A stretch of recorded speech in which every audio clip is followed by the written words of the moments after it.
അസ്സലാമു അലൈക്കും വറഹ്മത്തുള്ളാഹി വബറകാതുഹു. ബഹുമാന്യരായ സഹോദരങ്ങളെ, സുഹൃത്തുക്കളെ, 3 തവണയിലധികം നമസ്കാരത്തിൽ അനങ്ങിയാൽ നമസ്കാരം ബാത്തിലാകുമോ എന്ന് പല ആളുകളും ചോദിക്കാറുണ്ട്. പ്രത്യേകിച്ച് ഷാഫി ഫിഖിന്റെ സ്വാധീനമുള്ള ആളുകളാണ് ഇപ്രകാരം ഉന്നയിക്കാറുള്ളത്. നമ്മൾ മനസ്സിലാക്കേണ്ട, നമസ്കാരത്തിൽ ഇത്ര അനക്കം എന്നതല്ല. നമസ്കാരത്തിന് പൊതുവെ പറയുന്നത് ഖൂമൂ ലില്ലാഹി ഖാനിതീൻ, അള്ളാഹുവിന്റെ മുമ്പിൽ വിനയത്തോടും അച്ചടക്കത്തോടും അടക്കത്തോടും കൂടി നമസ്കരിക്കണമെന്നാണ്. അപ്പൊ നമസ്കാരത്തിൽ അനാവശ്യ ചലനങ്ങൾ പാടില്ല. നമസ്കാരത്തിൽ അനാവശ്യ ചലനങ്ങൾ പാടില്ല എന്നുള്ളത് കൃത്യമായി ഖുർആൻ പറയുന്നുണ്ട്. അതേപോലെ തന്നെ റസൂലുള്ളാഹി സ്വല്ലല്ലാഹു അലൈഹി വസല്ലം പറഞ്ഞു, നമസ്കാരത്തിൽ സക്കനാവണം, സമാധാനപൂർവ്വം നിങ്ങൾ നമസ്കരിക്കണമെന്നാണ്.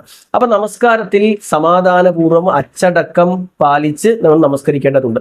കൈകാലുകൾ അനാവശ്യമായി അനക്കുന്നത് ശരിയല്ല. ഇപ്പൊ കൈയും കാലും ഒക്കെ അനക്കി എന്ന് വെച്ചിട്ട് അതിന്റെ പേരിൽ നമസ്കാരം ബാത്തിലാവില്ല. നമസ്കാരം ബാത്തിലാവണമെങ്കിൽ ഉളൂഹ് പോകണം, മനഃപൂർവ്വം നമ്മൾ നിയ്യത്തിൽ നിന്ന് മാറണം, നമസ്കാരത്തിൽ നിന്ന് സ്വയം ഒഴിയണം, ഉളൂഹ് പോകണം. ഈ രൂപത്തിലൊക്കെയാണ് നമസ്കാരം ബാത്തിലാവുക. എന്നാൽ ഇവിടെ നമ്മൾ കയ്യോ കാലോ അനക്കിയെന്ന് വെച്ചിട്ട് നമസ്കാരം ബാത്തിലാവുകയില്ല.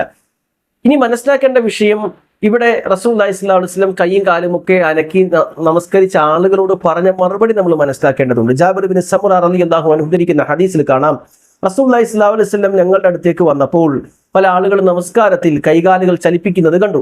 മാലി അറാക്കും റാഫി ഐദീക്കും കഅന്നഹ അദ്നാബു ഖൈലി ശുംസിൻ, നിങ്ങൾ എന്തിനാണ് കുതിര അതിന്റെ വാൽ അനക്കുന്നത് പോലെ കൈകൾ അനക്കുന്നത് എന്ന് റസൂലുള്ളാഹി സ്വല്ലല്ലാഹു അലൈഹി വസല്ലം ചോദിച്ചവരെ ശകാരിച്ചു. എന്നിട്ട് പറഞ്ഞു, നിങ്ങൾ നമസ്കാരത്തിൽ ഫിസ്വല, നമസ്കാരത്തിൽ നിങ്ങൾ സക്കനായി സമാധാനപൂർവ്വം നിങ്ങൾ നിൽക്കണമെന്നാണ്. അപ്പോൾ നമസ്കാരത്തിന്റെ ഒരു അച്ചടക്കം അത് പാലിക്കണം. അവിടെ കൈകാലുകൾ അനാവശ്യമായി ചലിപ്പിക്കരുത്, ശരീരം അനാവശ്യമായി ചലിപ്പിക്കരുത്. അതേപോലെ തന്നെ അടക്കവും ഒതുക്കവും തുമഅനീനത്തും അച്ചടക്കവും എല്ലാം നമസ്കാരത്തിൽ ആവശ്യമാണ് എന്നുള്ളതാണ്. ഇനി നമസ്കാരത്തിൽ ചലിക്കാൻ അനുവദിക്കപ്പെട്ട ചില സാഹചര്യങ്ങൾ എന്ന് പറഞ്ഞാൽ, നമ്മുടെ മുമ്പിലെ ഒരു സൊഫിൽ വിടവ് കണ്ടു, അവിടെ വേണമെങ്കിൽ നമുക്ക് കയറി 1-2 സ്റ്റെപ്പ് മുമ്പിലേക്ക് കയറി നിന്നു ആ വിടവ് നികത്തി എന്ന് വെച്ചിട്ട് നമസ്കാരത്തിന്റെ ചലനത്തിന് പുറമെ ആ സൊഫിലേക്ക് കയറിയ ആ ചലനം കൊണ്ട് നമസ്കാരം അത് ബാത്തിലാവുകയില്ല. അതേപോലെ തന്നെ കുട്ടികൾ അടുത്തിരുന്ന് കരയുന്ന പക്ഷം അവരെ എടുത്ത് തോളിൽ വെച്ചതുകൊണ്ടോ എളിയിൽ വെച്ചതുകൊണ്ടോ നമസ്കാരം ബാത്തിലാകുകയില്ല. ഇതൊക്കെ ഹദീസിൽ നമുക്ക് കാണാം, പ്രവാചകൻ അങ്ങനെ ചെയ്തതായി കാണാൻ കഴിയും. മാത്രമല്ല, ഉപദ്രവകാരികളായ പാമ്പ്, തേട് തുടങ്ങിയ ജീവികൾ നമ്മുടെ അടുത്തുണ്ടെങ്കിൽ അവരെ തട്ടിമാറ്റാനോ അതിനെ അകറ്റി മാറ്റാനോ വേണ്ടി നമ്മുടെ കൈയോ അല്ലെങ്കിൽ എന്തെങ്കിലും എടുത്ത് തട്ടിമാറ്റുന്നത് കൊണ്ടോ നമസ്കാരത്തെ പ്രതികൂലമായി ബാധിക്കുകയില്ല. എന്നാൽ കാമോ കുസാല, മടിയന്മാരായി അലസന്മാരായി അച്ചടക്കം ഇല്ലാതെ ഖുർആൻ പറഞ്ഞതുപോലെ കാമോ കുസാല അല്ലെങ്കിൽ സാഹുൻ, അലസതയോടുകൂടി ഉള്ള നമസ്കാരം അത് ശരിയല്ല. ആ നമസ്കാരം അള്ളാഹു ഇഷ്ടപ്പെട്ട നമസ്കാരമല്ല. അങ്ങനെ നമസ്കരിക്കുന്നവർക്കാണ് ഫവൈലുൽ ലിൽ മുസല്ലീൻ, നിസ്കരിക്കുന്നവർക്ക് നാശം എന്ന് പറയുന്നത്.